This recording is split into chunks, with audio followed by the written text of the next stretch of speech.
So we recently watched the talk that Jordan Peterson just released on his YouTube channel. I think it was last week, on belief in God.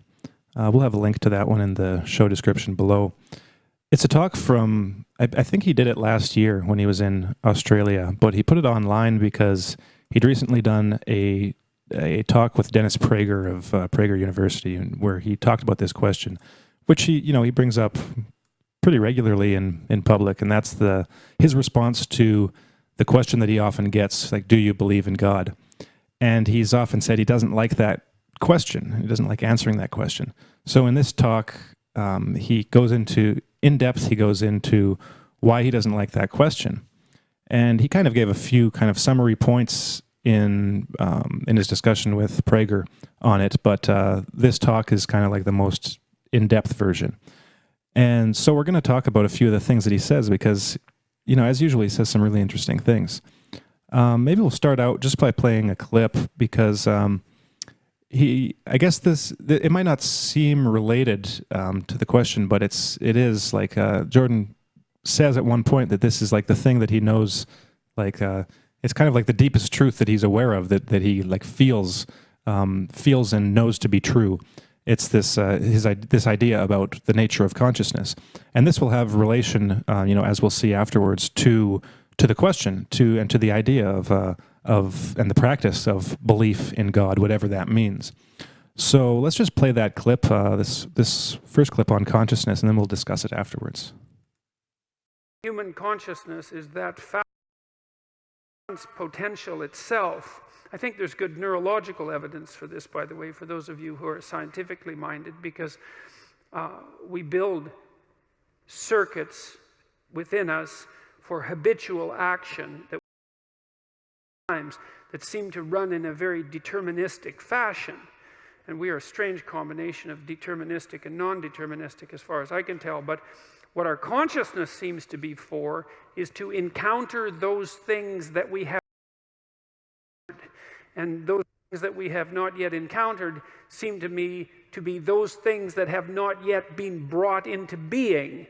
And so you could say that what our consciousness is for the encounter with potential. Consciousness is it's not for the past, it's not even for the present. It's to transform the future. You have some apprehension about what role your choices might make that potential into one form of actuality or another. I mean, you certainly know that there are dreadful mistakes that you might be very tempted to make that would produce all manner of hell around you and still be tempted to do it. It's right in front of you as a possibility. You also know that, you could haul yourself up out of bed and attend to your duties and do the sorts of things that you're supposed to and set a few things right that day and that week, and that likely be worse, and they would probably be better. And I do believe that I don't understand how this can be the case. I don't understand how it is that consciousness can function in that way. Understand that we would have to understand what it means for the future to be only potential rather than actuality, and who the hell understands that? I mean, no one. And then we'd have to understand how it is and our conscious ethical choices transform that potentiality into actuality, into reality, into the present and the past. And we certainly act as if we believe that that's upbraid ourselves. For example, when we do a bad job of it, we're upset with our children and those we love if we don't believe that they're living up to their potential. We're guilty and ashamed when we make choices that we feel are inappropriate. We understand the manner in which time lays itself out has something to do with the ethics called upon initially to the spark of divinity that's within you by confronting potential with the logos that's within you, which means to take the opportunities that are in front of you, the potential future, and to transform in the best possible way using truth and courage and careful articulation as your guide. So that's the first thing you're called on to do. That's a tough one. And then the second is to make the proper sacrifices. That's the Cain and Abel story. Is like you want something, you genuinely want it, you want to set the world straight, then you let go of what's necessary and you pursue necessary, no matter what it is, no matter. So that was actually a couple clips back to back, one from closer to the beginning of the talk, and then one closer to the end, and with just a few sentences cut out here and there. And so right at the end, he made clear the connection, because at the end he was giving those two kind of moral imperatives that he was kind of distilling from the Bible talks that he gave on Genesis a couple of years ago. And so you can see the connection there, that he's got this idea of the nature of consciousness, which is like the confrontation with potential, with pure potential, and then somehow, mysteriously, enigmatically, like bringing that into actuality, making it real. And it is through the use of our consciousness and like the function of our consciousness that we're able to do that. And the connection with the belief in God is that, if from like a Christian perspective, using the stories in the Old Testament, the New Testament as a guide, there are certain things that go along with that. So that's what he's giving in the second part, where he gives those two kind of those two things that you have to do. Like those have to do with what you might call a belief in God. The idea of putting that consciousness to use in order to present to create the best you possible. And the best world possible, because you are an integral part of the world, and your decisions influence the world, influence everything around you. And the second one is to make sacrifices, because every choice is a sacrifice. Every choice is a choice to do one thing to the exclusion of all other things. And all other things can be an infinite number of possibilities, but you're collapsing that down into one possibility that you're actualizing, one potential that you're bringing into the world. So really, when he's talking about belief in God, he's got this as a background, that this is the nature of reality, the nature of at the very least, the nature of human experience, and that nature of human experience, that sets the rules, basically. That sets the chessboard. It's like here are the parameters within which we can operate in the world, and with that in mind, that will. With that in mind, that means that we do make choices, we do choose which world we bring into being, and there will then be the beliefs on which we base those choices, because all choices will be rooted in some kind of deeply held belief. And so if you presume to say that you believe in God, that is making a very deep statement, according to Peterson, about not only the nature of reality, but the nature of your life personally, because if you believe that, then it should affect the way you behave in the world, and should affect the life that you live and the person that you actually are. That'll actually get into the second clip, where he talks about the nature of belief. So let's listen to that clip now. Let's watch it, and then we'll kind of put the two together afterwards.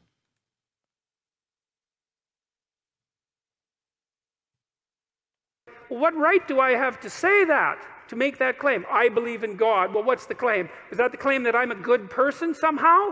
Because you'd think that if you believed in God, actually, like seriously, that you'd be a good person, right now. Because, well, for obvious reasons, I would think. And so if that hasn't happened in some sort of miraculous sense, so that you're the best person you could possibly imagine being on an ongoing basis, and then terrified of deviating from that path in a serious manner, then I don't see why you have the right to say that you believe in God. Just because you make a claim to moral virtue, let's say, your belief in God, which I can't see how you can make a higher claim to moral virtue than that. agnostic, atheistic, I don't really care. The point is something like this. Imagine something of ultimate transcendent value. I don't care whether you believe in it or not, but imagine that something like that exists. And then you swear allegiance to it, which is to say, I believe in this. I mean, there's a heavy moral burden that comes along with that, just to allow yourself to utter the words without feeling that you should be immediately struck down appropriately by lightning. And so I think that's why that question makes me uncomfortable. So I guess that kind of sums it up. Because when I first, I think maybe the first time I heard him answer that question or evade that question, he didn't really get into it in that much depth, to the degree that he gets into in this lecture that he gave, in this, or the talk that he gave. And when I first heard this, it kind of struck me as odd. I'm like, oh, well, that's kind of an interesting way of putting it, because I'd never actually thought about this particular question in this manner before.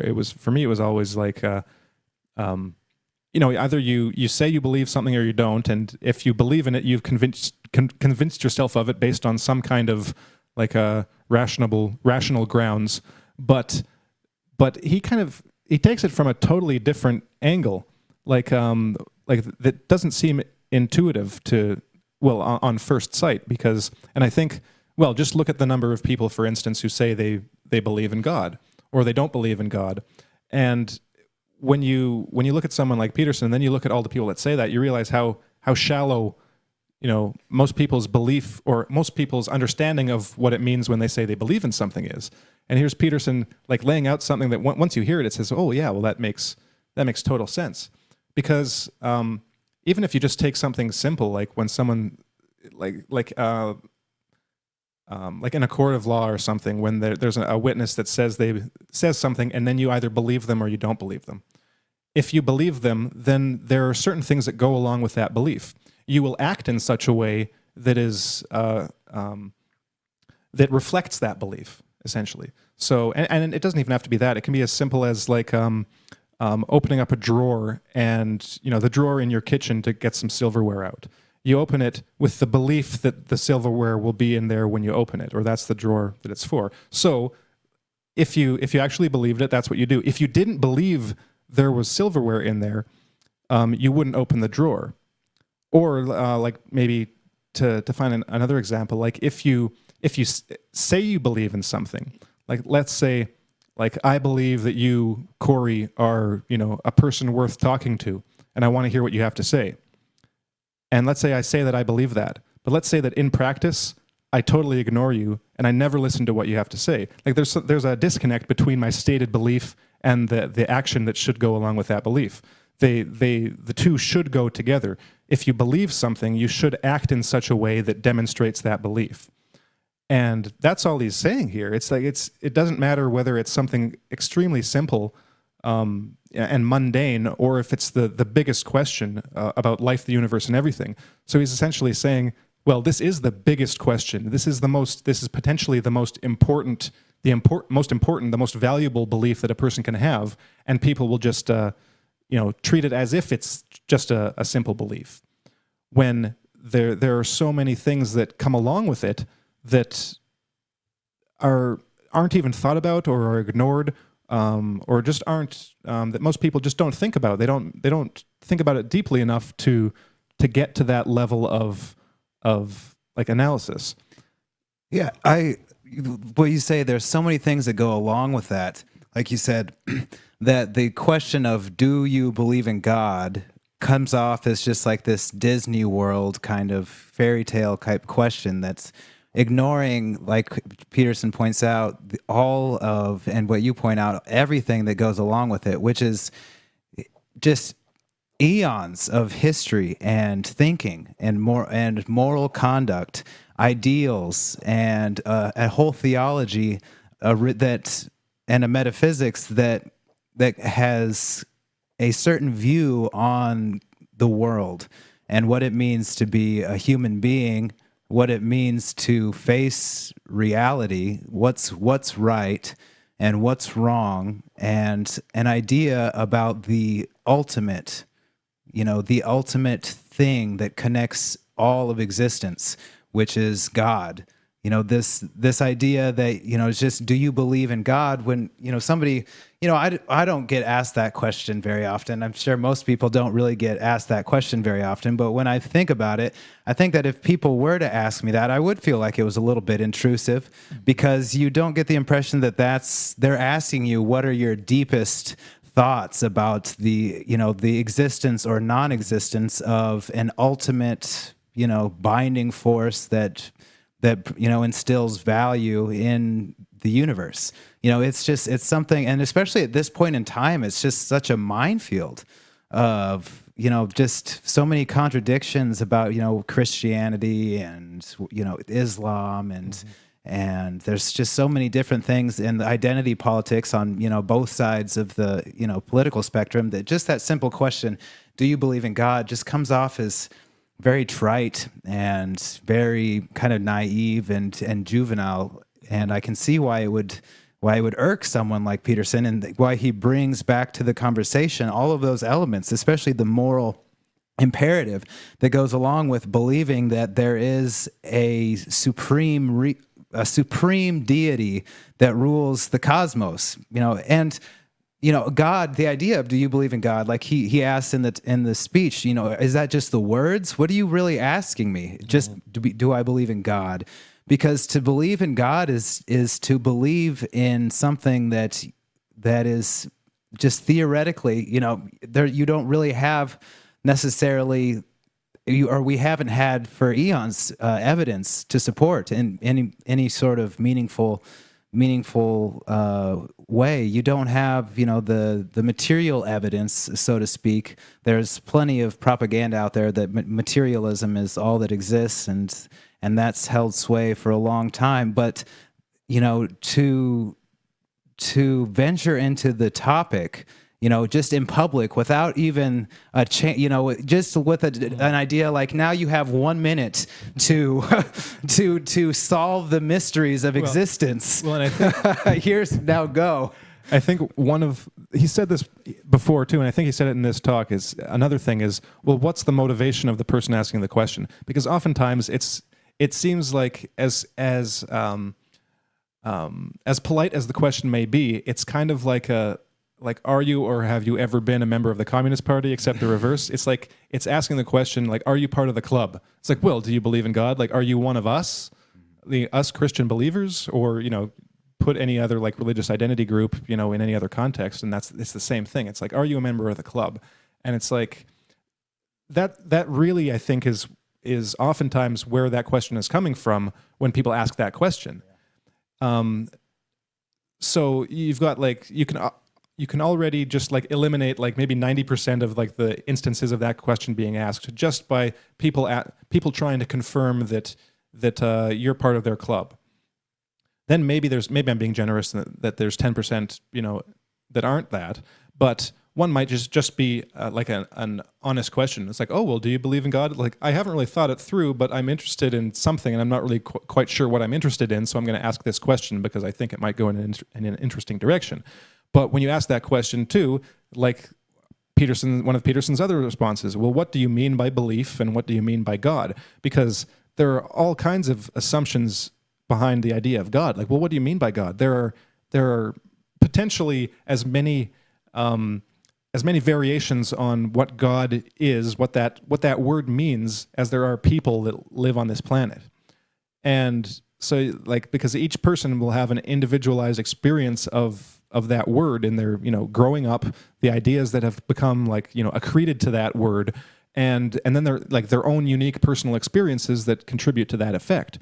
And so what does anyone actually mean by that? Then you have to get into the details. Well, what kind of God are you talking about? Because even within any religion, there are competing theologies, and like what is or isn't the nature of God? What is it? So even in Christianity, there are a whole history of competing ideas about the nature of God and what that means. So when someone says they believe in, you can have two people saying they believe in God and like patting each other in the back and glad that they agree with each other on something, and they can have completely different ideas of what that actually means. Yeah, later one of them is burned at the stake for heresy. Yeah, exactly. And then belief too. So he gets into like the nature of belief here too, because like I said, like in most cases, it just seems like a very mundane thing. And you can have like false beliefs, or you can have beliefs in something that don't warrant any kind of like deeply held conviction. And like with any belief, I think, well, with what I'd call like mundane beliefs, or well, there's got to be a scale, right? A scale of belief from like the things you can be most certain about to the things that you can be least certain about. And where does belief fall in that spectrum, right? Because I think there are some things that everyone believes on some level, whether they say it or not. And like, so Peterson gets into these kind of things, just like the philosophers that we've discussed get into this, like, like Collingwood and Whitehead and, Griffin, these things like these inescapable presuppositions that are behind the actions of everyone. So like we act as, just like he says, we act as if we are like consciousness or experience like confronting potential. Everyone acts as if that's the case. There's no one that acts as if that weren't the case. Otherwise, like it's impossible. Whether they say it or not, it's the same thing. Like believing that truth doesn't exist. You can't possibly actually believe that. The idea that truth exists is presupposed by any action or statement that you make about anything. It's one of those guiding like overarching principles that are inescapable in your everyday life. And like for as long as you're awake, it's like those are operative and you can't escape them. So like there would be those, and those can be like implicit or not explicitly stated. Those kinds of beliefs, they're like at the root of human consciousness, at the root of our experience, that we can't experience anything outside of those. Then you can have the things that you're pretty certain about, like almost like 99%. Like you can be sure that the like some object is going to be where you left it, and there will be like certain cases where it might be missing.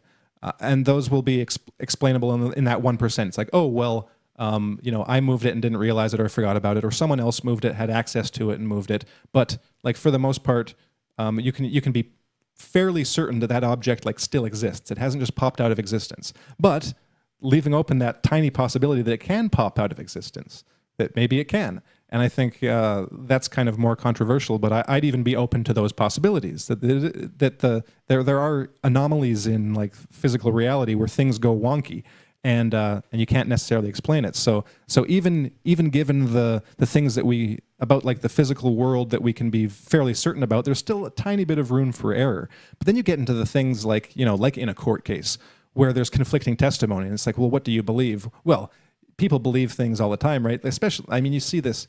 This is almost inescapable, that people will read a story about like a criminal court case, and they've made up their mind, right? Based on the limited reporting they've seen on a fraction of the evidence that was presented in trial. They know he's guilty. They know she's guilty. Whatever. They've already made up their minds. They believe in something that they probably shouldn't have that level of belief about, because they're well, you just can't be certain. Like, and you'd think that, I think this is probably something that should be taught early on in school, is the to have a critical mind about things. You can't know certain things for certain, especially when you don't have enough evidence for it. You can give a hunch or a guess and say, well, based on what I've seen, I think this is probably the most reasonable explanation, but I might be wrong, because you might be wrong. And to not admit that to yourself, and like to not say that when you're expressing this firm belief about something that you can't possibly be sure about, I think is just like irresponsible. Not only intellectually irresponsible, because the evidence doesn't justify that level of belief, but it's irresponsible to spread that belief, spread that certainty to other people when they have even less like grounds for belief, because now they're believing you because you believe it because they like you, and they haven't even seen any of the evidence. They've just seen your opinion on it, which is based on a limited presentation of a fraction of the data. So that's why I think there's this kind of spectrum. Like I don't think I don't think anyone that says they don't believe in anything is even telling themselves the truth. I think they're lying to themselves and to the people around them, whether they know it or not. But there is a spectrum of the things that are actually deeply deeply believed to the things that that can't even be conceivably deeply believed, whether you say it or not. And so then where does this question, do you believe in God, fall in there? That's a question. That's something that's probably pretty hard to answer, because on the one hand, you could make an argument that on some level, people do act as if God exists. It may be one of those inevitable, inescapable presuppositions of just action, but that will depend on a metaphysical description of the nature of reality and whether that actually makes sense or not. But it could be that a specific, belief in God about a certain type of God, one of those endless varieties of defining that word. It may be that you have no grounds for belief in that, and it is just blind faith. Blind faith, as in the same sense of a person, having blind faith that this person's guilty or innocent based on no evidence, based on just that they don't like their face or something. So there's even within that question, there's an entire range of possibilities depending on how you tackle it, depending on how you look at the question, depending on what you bring to the question and how far you go into it. So it is a dumb question. Just from that perspective, it's a dumb question. People are allowed to ask dumb questions, but it doesn't mean they aren't dumb. So a more appropriate question might be like, what is God, or what is the nature of belief? But then when you're actually asking that question, I think that that's why Peterson's answer was so good, because he manages to weave in his definition of belief, or what he thinks about belief, and a bit about what he thinks about God, even just generally stated as this most transcendent, most valuable thing that in which we are embedded and which kind of conditions all of reality. But even without a more specific description of what he actually means by God, there's a really deep insight into just human nature and reality itself that's embedded into that. Into his answer, and his answer reminded me of something that came across a few years ago, and it was kind of it kind of left me more impressed with Peterson, because what I think he essentially did was he distilled what is probably the essence of Christianity, whether he knew it or not, and how he got there or not. That's why it kind of impressed me. It's because I'm pretty sure he never quotes the letters of Paul, for instance, or very rarely. He usually focuses either on the Gospels or the Old Testament in his public discussions of Christianity or the nature of religion on the Western mind. But that idea of belief in God and the things that go along with belief, that really is at the heart of how Christianity was started, because that is the heart of the message that Paul gave that essentially birthed Christianity in Paul's letters. So what I was referring to was this book. I think we mentioned it on the show before, Paul and the Stoics, by Truls Engberg Peterson. No relation to Jordan Peterson. But first, to get into that, I just want to get into it a little bit, and I'll read a couple paragraphs from Engberg Peterson. But first, I want to read a section from one of Paul's letters. This is from Galatians 5, chapter 5. And just as a background, he's going to mention the word spirit a couple times. Do you have the spirit, what's become in Catholic dogma the Holy Spirit? And it's not included in here, but the background to this, Engberg Peterson argues, is that faith goes along with what Paul calls the Spirit.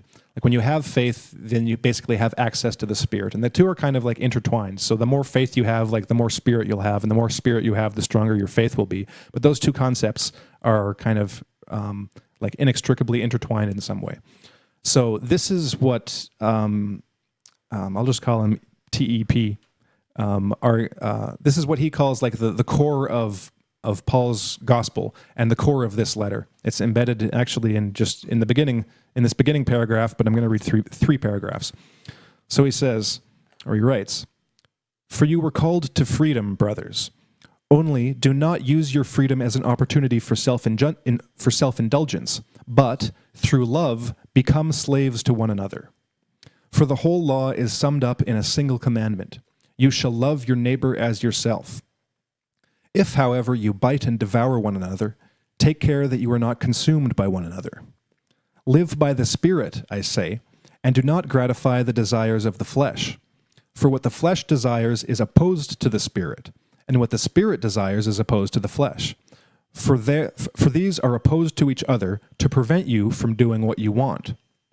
But if you are led by the Spirit, you are not subject to the law. Now, the works of flesh are obvious: fornication, impurity, licentiousness, idolatry, sorcery, enmities, strife, jealousy, anger, quarrels, dissensions, factions, envy, drunkenness, carousing, and things like these. By contrast, the fruit of the Spirit is love, joy, peace, patience, kindness, generosity, faithfulness, gentleness, and self-control. There is no law against such things. And those who belong to Christ Jesus have crucified the flesh with its passions and desires. If we live by the Spirit, let us be guided by the Spirit. Let us not become conceited, competing against one another, envying one another. So within this is actually embedded that idea of belief having certain correlated behaviors that must go along with it. And so he says that by the end there. So for those who belong to Christ Jesus, what he's saying is that those who truly do have faith, those who truly believe what they say they believe, they have crucified the passions and the desires. And so this is what Peterson was saying in his talk.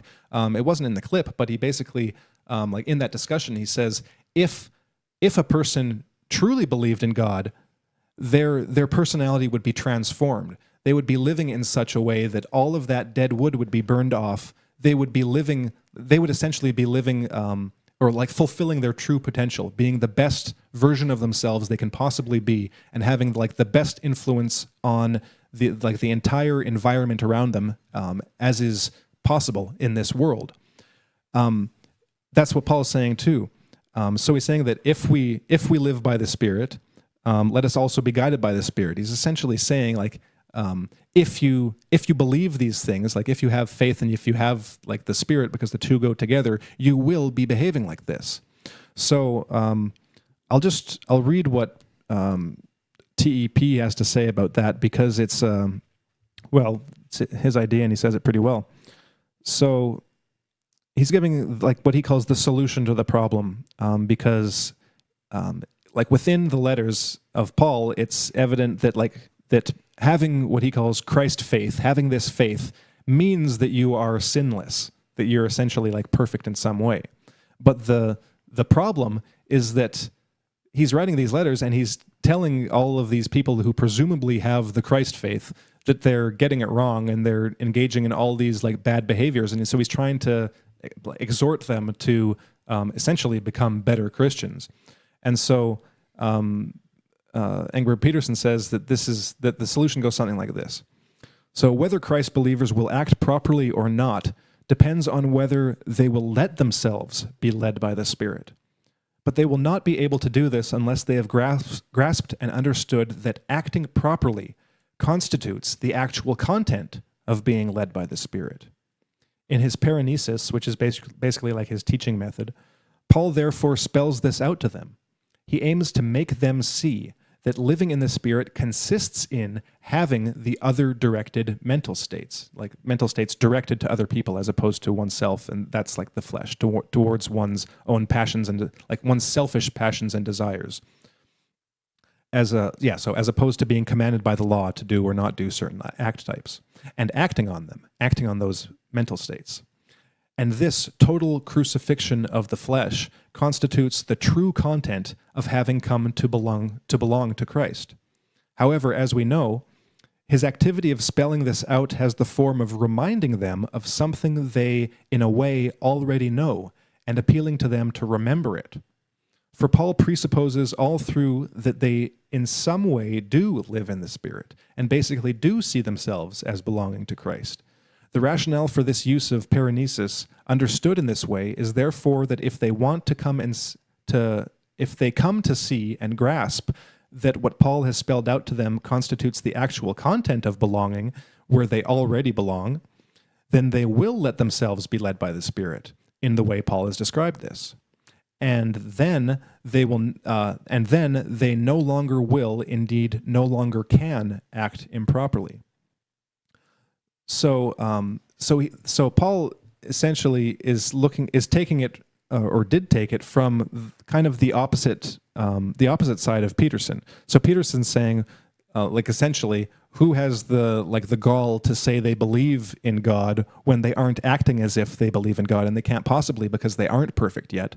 Paul is saying, well, if you say you believe, and he's kind of taking them at their word to a degree. If you say it, if you say you believe it, then make sure your actions line up with your statements, with your stated beliefs, and that's his teaching method that TEP gets into. That's the way in which he is able to teach people. It's kind of like a psychological trick almost. He's saying, well, okay, here's these things that you believe. Now, in order to get you to be a better person, I'm going to kind of question you a bit and say, well, do you believe this? Yes, I believe this. Well, if you believe that, then why are you doing this? If you actually believed in what you say you believe, then here's all of the behaviors that go along with that belief, and you're not doing that. So you're obviously not living up to that belief. So in a slightly different way, they're saying the same things, that there is this inextricable link between a certain belief, and in Paul's case, it's not belief in God, but it's belief in Christ and the story of Christ, the story of the crucifixion, and with Peterson, it's the statement of belief in God more generally. Of course, one is embedded in the other in the Christian tradition, but for Paul, what that means is, if you believe that story of the crucifixion, if you believe that as kind of like either well, from my perspective, if you believe it as like an archetypal reality, something that is true in some sense, in some important sense, then it will have to apply to yourself. If you truly believe, then that means that you have essentially participated in the crucifixion. And for Paul, that means that you have crucified the lower part of yourself, those selfish parts of yourself that are concerned with the lower values on the grand hierarchy of value, and that an unavoidable part of being a participant in the crucifixion is to have those parts of you burned off, to have them crucified, so that you are this best version of yourself, where you are able to behave and act in your life in such a way as to be in alignment with those higher values. And so when this is why, I think that some strains of Christian theology go deeper than even Peterson is willing to go, in public, because Peterson isn't stating a full systematic philosophy or metaphysic or theology about the way everything fits together, but that's what the Christians were doing. That's what Paul was doing. He was saying that this is all together, so that when you have this ideal, and this is something that Peterson gets into in the talk too, this idea of the ideal you, this kind of unity that exists over and above the multiplicity of the contradictory parts of your own consciousness, that there is this unity that puts them all together, but there's also this unity to which you're striving, that you're trying, that it's a unity into which you're trying to fit and conform all of those contradictory parts. You're trying to get them all to behave in a coherent and compatible way to be consistent with that ideal, and that is your potential. That's the thing, the thing to which you are striving, the thing to which we're all striving. And in the Christian tradition, that would be in the Christian tradition, the achievement of that potential. When that happens, that ideal is kind of an as above, so below, microcosm. It's a microcosm of the macrocosm. That you is in alignment. That potential you is will by its very nature be in alignment with the grand potential of the universe, with God's nature. So that's where the idea of like God's will comes from. It's like it's not God's will in the sense of like, do what I say, here's the rules. Just like when Peterson is giving advice, it's not you're a bad person and here's what you have to do. It's here's the things you need to do in order to actually be to live your life in accordance with nature, like to use a Stoic idea. It's like it's not the the school marm attitude. It's here's the way things work. Here's what you're going to have to do in order to get your life in order. So it's not 12 rules like this. It's 12 rules that, well, this is the way the world works, and this is what you have to do in order to get in alignment with objective reality.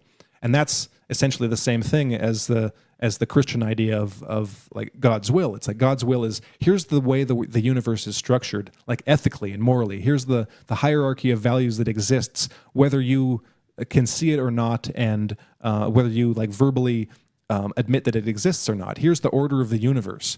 And here's the way you have to behave in order to be in alignment with that objective reality. Here are the things that will work, and here are the things that won't work. The things that won't work are like those, passions and fleshly desires that Paul was laying out.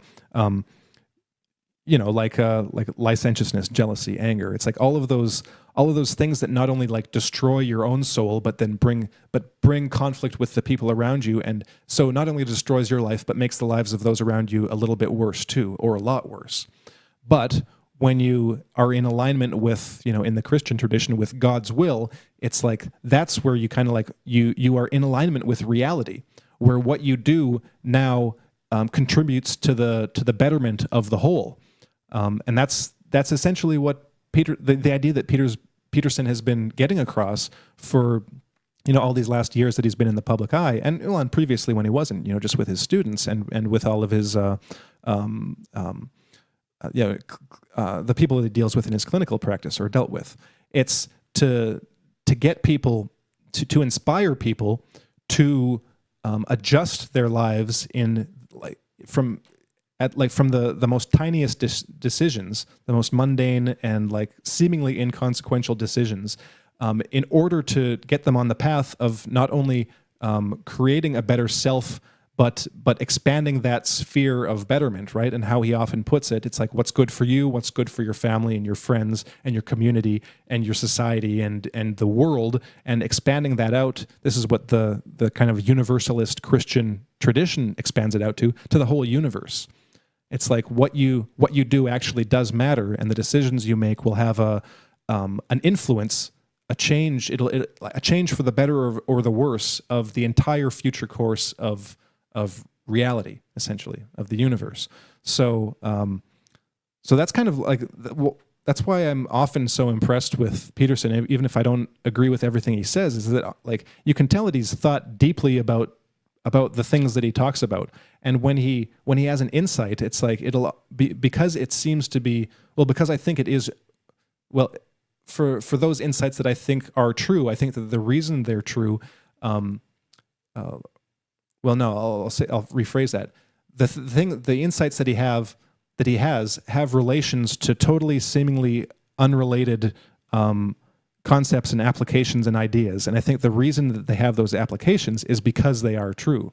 So he's able to kind of like through his own unique path arrive at a certain truth that others have come to at the same time, but from a completely different direction. So that's why with this whole potential actuality thing, like he's identified that just through his own experience and through his own reading, but primarily through his own experience. When this is a conclusion that has been reached by philosophers he's never read or heard of, and then these insights about the nature of God and belief that are like embedded in the Christian tradition that he doesn't really make reference to. But that are there. But he has seemingly approached them from a completely different angle. Which, that's just to sum up why I find that kind of so impressive. And I think something that ties in with what you were just saying, especially with Paul's discussion of the powers of the flesh and the desires of the flesh, And also being guided by spirit was something that Peterson was talking about with regards to the psychoanalysts. With you have all of these competing desires, where you're not just you and you have total control over you.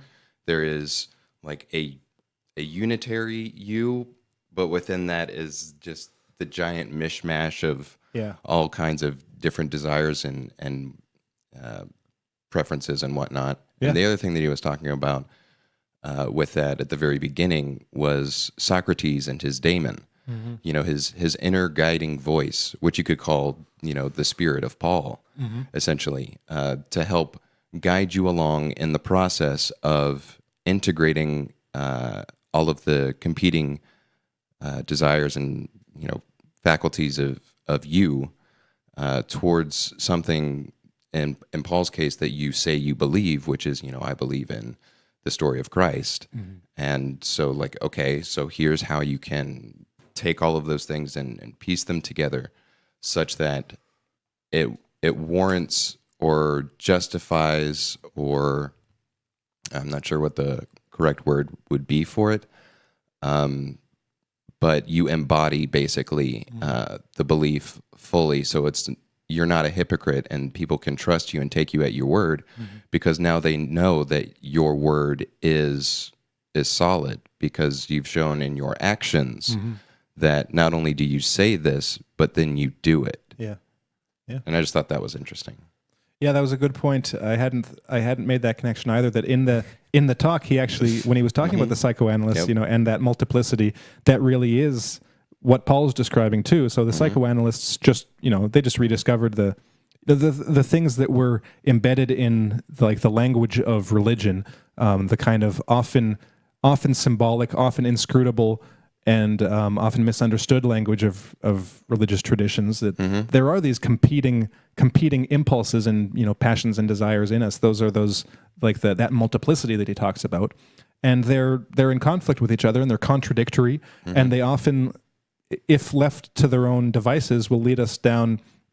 Well, they do lead us down bad pathways. I mean, that's how lives are destroyed. Through addiction and vengeance and bitterness and resentment and all. And it's all not those things. until you started talking about Paul and bringing it up that it flashed into my mind as being oh, now I understand why he brought all of these things up, because I was just kind of well, he's all over the place, which he normally is. And I'm just kind of how does why is this here? I mean, I can kind of see, but then, when you brought up Paul and everything, it just kind of all came together as okay, now I can get it. All right. Well, that's all I wanted to say about that. What else in this talk was kind of jumped out at you guys? Did you make any other interesting points?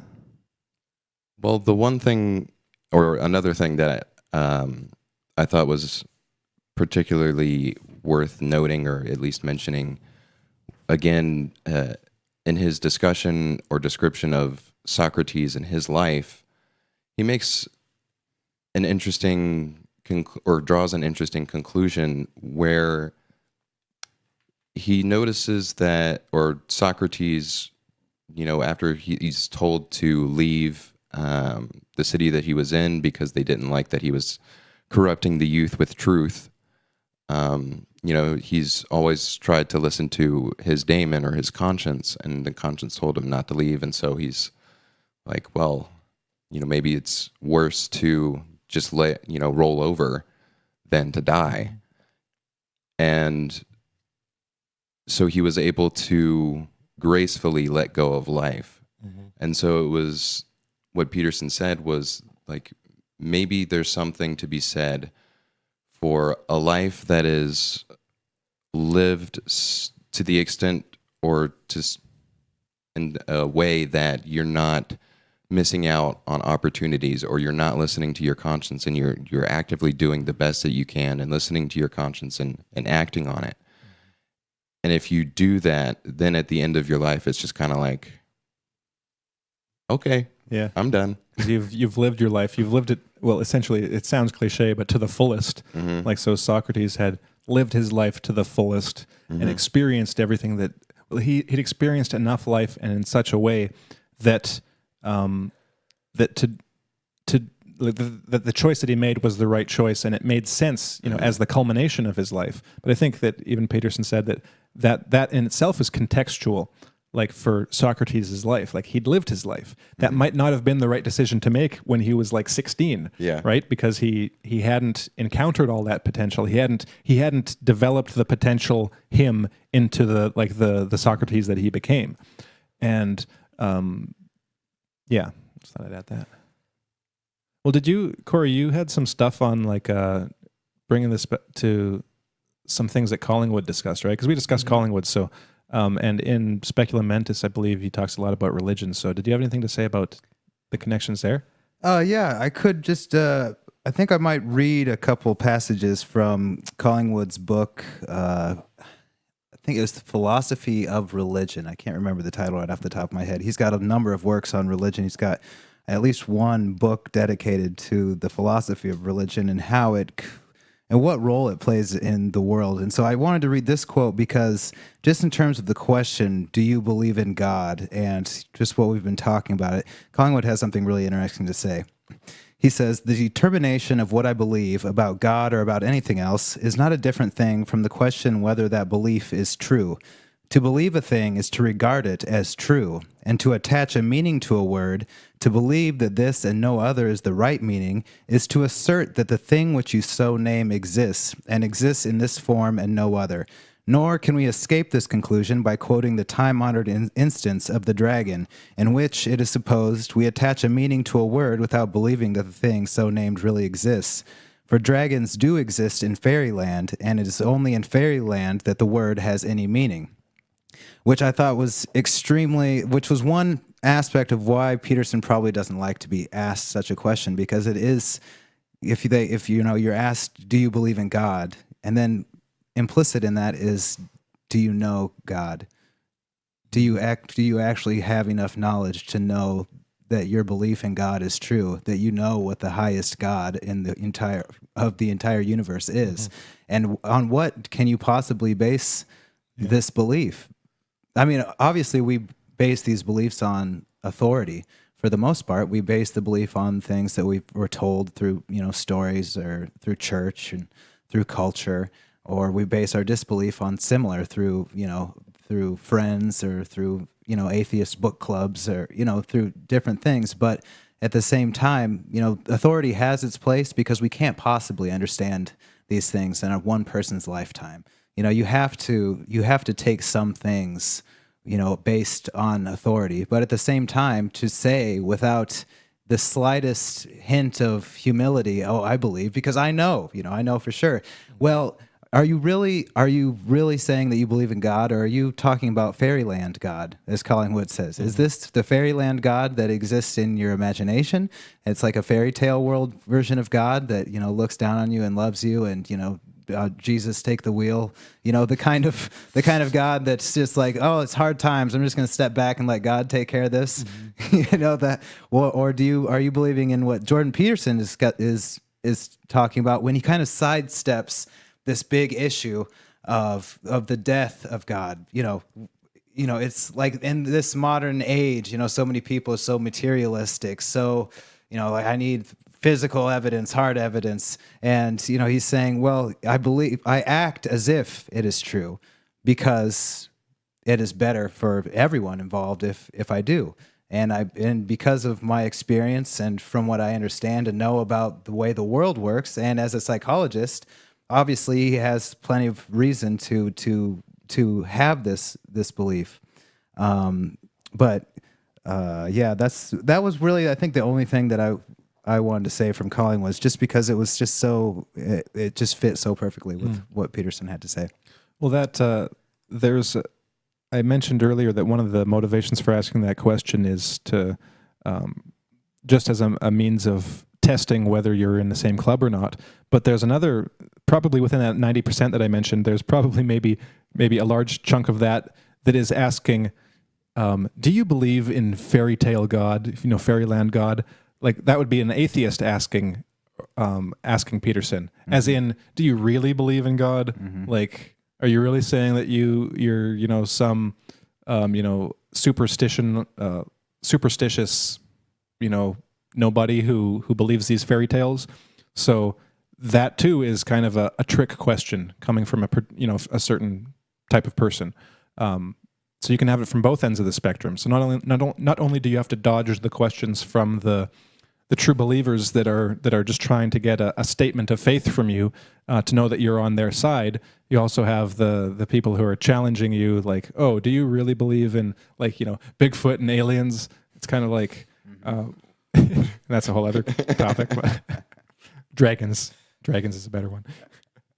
So then it's like at that point, it's like, are you open-minded? Are you an open-minded person? Can we talk about all these crazy things together? Yeah, that's another variation. Yeah. Mm-hmm. So, yeah, he had of course, I recommend, all our listeners and viewers to actually watch the talk or listen to it, because he, as usually, has a lot of interesting things to say. One was interesting. He talked about, he didn't use the words, but he talked about bad luck. And that is that as an example of the way that kind of subconscious beliefs and that multiplicity of contradictory parts in you can influence the way that your life goes, the life that you essentially create for yourself, whether you're aware of it or not. And so, of course, being a clinical psychologist, this is right up his alley, because that's what people tend to do. They tend to, based on unconscious beliefs and motivations, to bring about certain effects in their lives, to bring about certain situations and results and outcomes that they don't like consciously, but which they are subconsciously pushing themselves towards. It's a kind of testing or fulfillment of this unconscious desire or motivation. And he one of the examples he gives was the example of the guy who has terrible luck with women, and it's always the woman's fault, and something happens and he can't have a relationship, can't deal with women. It's like all the women are out to get him. And he's like, well, if that happens, chances are, maybe not in all cases, but in the vast majority of cases, it's not them, it's you. It's like there's something that you are doing to bring this situation about. You are essentially creating your own hell, and that's one of the goals of psychotherapy, is to get people to realize the hell that they're creating and how they're creating it, so as to try to get out of that hell and create something a little bit better. And this ties back to the discussions we had about First Sight, like James Carpenter's book, and also Stephen Browdy's stuff on psi, and the ways in which and not even the kind of parapsychological aspects of it, but this really does apply just on a basic psychological level, that we influence the world around us, and we influence the shape of our lives, whether we're aware of it or not. And oftentimes the things that we don't like about our lives, we're influencing in such a way to bring exactly those things about, again, whether we know it or not. And it's through the process of bringing those implicit and unconscious motivations to light that we're then able to kind of more accurately shape our lives, in a different direction. And that's why I think that, whether it's psychotherapy or Christian theology or any other kind of philosophy or system, that they all kind of have these convergences, which comes back to that first quote that we had from Peterson about the nature of experience and the nature of consciousness. It's like they all come back to this, that we are individual beings that are interacting with this world of actuality, other actualities, other beings, but also with pure potential, and that it is up to us to determine what potential we bring into actuality, which potentials we actualize. And that has a very real very tangible and concrete like result in our lives. Those are the lives we live. Those are the decisions we make. Those are the futures that we come to embody and come to bring about. Those are the outcomes and the results and the goals that we either achieve or don't achieve. It's like it all comes back to this moment, like this present, this eternal present that we all have of actualizing the potential. And so the question then becomes, well, what potential will you actualize? What world will you bring into being? And your beliefs will have a large, will have, well, if not a large, like the entire effect of what that will be. And so this question of belief in God, or whether you look at it from this religious angle or whether you look at it from the psychological angle, it all has to do with coming to understand. To come back to Socrates, to know thyself, in the place which you occupy between the past and the future, between the past choices and decisions that you've made and the future ones, to understand why what happened in the past happened, how your choices, how your beliefs, and how all of how that multiplicity of acknowledged or unacknowledged parts of yourself has contributed to the life that you have shaped for yourself until now. And then through a rigorous questioning of that past, to then ask yourself the question, do I want to continue all that? Do I want my future life to just be a reproduction of all the choices and decisions and outcomes that I've had in the past, or is there something I can change? And is there something I could change? And what do I really want? What's the future that I'm looking towards? What is the ideal that is somehow pulling me towards it? And how do I achieve that ideal? It all comes down to kind of this same just the same picture of the world, which is essentially, like Peterson likes to say, it's a narrative structure. It's a story in which you place yourself. It's one that has a trajectory. It's got a beginning, a middle, and an end. In some sense, it's got a past that has already been set in stone to one degree or another. But then what you can do with that past, what you can create about that past, what you can change in the present in order to get off a certain trajectory, and that would be like the trajectory of like the hero, the person that achieves the goal and actualizes that full potential to the greatest degree possible. And I think that's why I appreciate what Peterson is doing, and that's why I also appreciate all of these ideas that are embedded within the Christian tradition, because if you look for them, they're there, and they can act as that same kind of impetus or like impulse towards that good, that future potential ideal, and hopefully make things a little bit better than they are at the present. And there's something with that I really appreciate, because I had a very religious upbringing, and one of the things that frequently got brought up was the idea that we are all made in the image of God. And there's all kinds of speculation, that I've heard from various pastors and preachers, and none of them really, they just didn't really get to the crux of the matter. Mm-hmm. They really didn't, address the question, how are we made in the image of God? What does that mean? And it just, nothing that I ever got with, the religious community ever addressed it in the way that Peterson brings up with consciousness. Being made in the image of God means that you are, like God was able to do, create order out of chaos. Mm-hmm. And I just was like, this is the religious answer that I was like, yeah. This one actually makes sense. Mm-hmm. So cool. Well, on that note, I think we'll call it quits for today. So thanks for watching, everyone, and we'll see you next week. Bye, everybody. See ya.